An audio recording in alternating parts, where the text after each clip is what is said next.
Okay, so you have heard me mention this a few times in recent months. When it comes to setting how much loan you want to take when you buy your car, I always give myself the 2 year rule, which means that I don't borrow more than what I expect the car is worth 2 years down the road. The reason is simple. I want to insulate myself against the probability that I have to sell the car due to unplanned reasons and have to top up money to the bank. Now, a friend of mine asked me this question, which is legit. You put the money down up front versus you top up later to the bank, you still lose the same amount of money to depreciation. It's still lampa palan. What is the difference?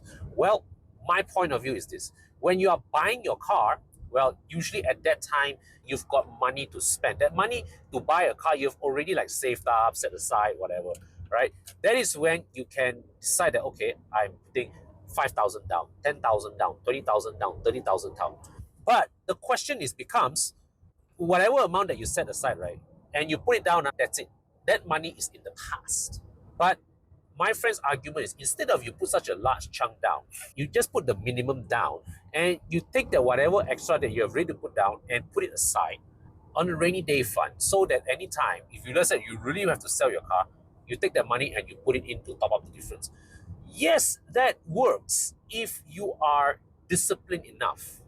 But my experience facing financial difficulties is that sometimes these kind of things kind of creep up on you, and you sometimes will end up breaking that double for other reasons, for other emergencies, for other temptations. And before you know it, when you really have to sell the car, then that double is gone. So I don't pretend to be disciplined enough not to fall for that. So my approach is I want to outright prevent that from happening because I value my financial peace of mind. Like when I bought my S Max, for example, at that time I got a very, very good deal, right? 85,000 ringgit, 90,000 on the road. And when I was looking back at older versions of the S Max, which were the first gen S Max, they were selling for what, 30,000, 40,000. At that point in time, right, actually, I was very tempted to tell my wife, hey, just trade our Persona and get the older S Max. Our repayment is the same, only 500 a month, right? And we upgrade to a bigger car. But my wife wanted a newer car. So I just asked my friends at Sime Darby, hey, do you have a Ford S Max demo? And pop, this car was available at 85,000 ringgit. I was like, wow, shit. 240 brand new, I now get 85. Buy lor. So I bought the car. And but nevertheless, I still referred back to all the old S Maxes and I said, okay, looking at the way these things depreciate, I decided to take a loan of only 50,000 ringgit. And I would say that that decision is justified because I just checked. If I were to sell that car today, I only owe the bank 20,000 ringgit. And that car definitely now is worth more than 20,000 ringgit. Means that I can let that car go at any time without worry. It's just a question whether I get more cash back or less cash back.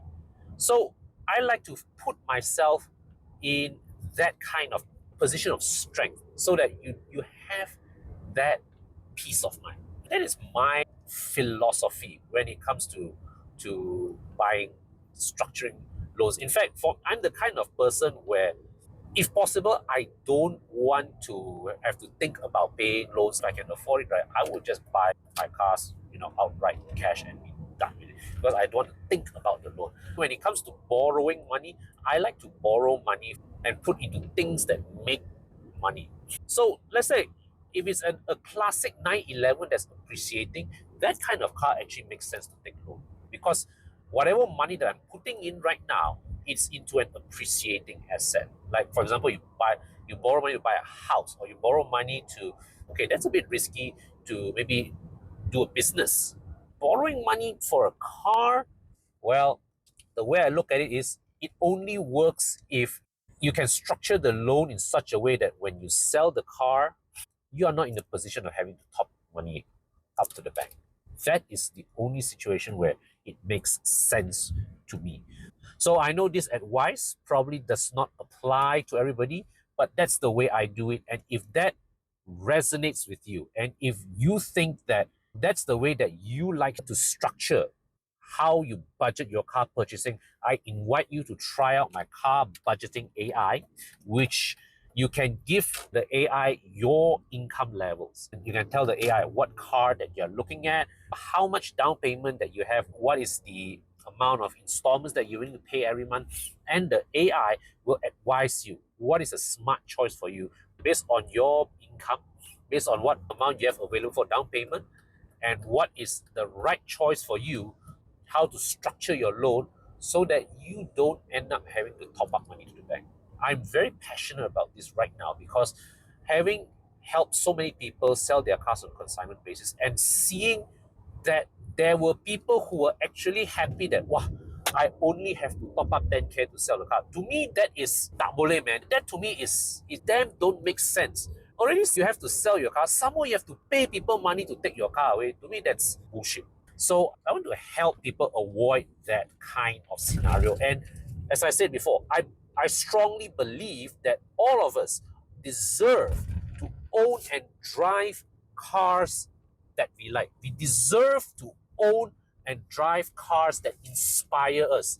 But the only way you can do that is that your first two cars don't ruin your finances. Your first two cars don't put you in a position where when it's time for you to move on, then you have to lose money to it some more. You want that every time when you trade up, you're getting money back so that you can roll it in to the down payment of your next car. And that is how you can progressively and sustainably upgrade yourself. We all deserve to dream of the best cars that we can get, but we should not do it at the cost of our peace of mind. We should not do it at the cost of our financial freedom.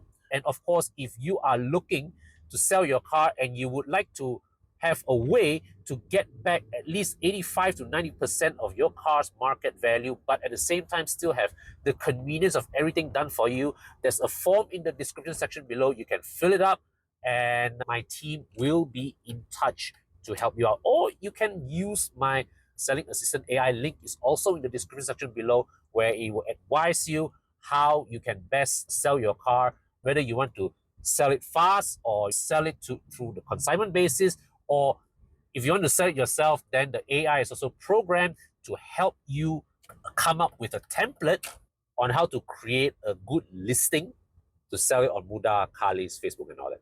All right. So let me know your thoughts in the comment section below. I look forward to hear from you. Go check my AIs out, and I'll see you in the next video.